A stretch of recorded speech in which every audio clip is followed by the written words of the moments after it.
right, so, after you look at somebody's credit, or at least ask them, like, how would they rate their credit 1 through 10, 10 being outstanding, and they're like, hey, we got great credit, and they got great income, and they have stable employment, and in the last few years, we've had a lot of things going on with people not working, layoffs and stuff like that. So you're really looking for those types of things. If the stability of the employment or income is inconsistent, that's what I would call a red flag.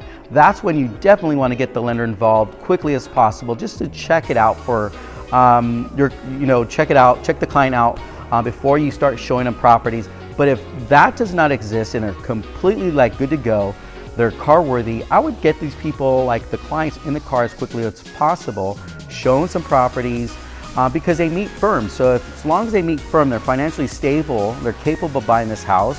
So that means as a realtor, just ask them questions like, hey, what do you do for a living? How long have you worked there? And if, has there been any breaks of employment? Is your income going up or down from the previous year?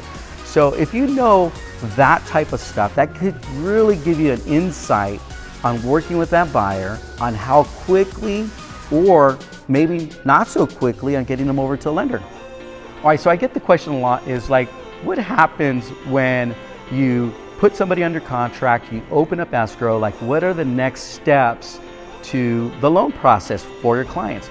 Well, the very next step is to review the loan estimate. This is so critical. This is actually a very critical state of what's happening right here. The loan estimate is going to give a breakdown of all the costs that are involved for that specific transaction, okay? So whatever estimate that they got before this, it's really just a rough estimate. And it's really critical that you want to get your clients to sign that loan estimate, communicate this with your lender, making sure that they've signed the loan estimate, because that's literally the next thing that must take place before they order that appraisal report. So now that they've signed the loan estimate, typically that's all happening while that earnest money deposit's going in.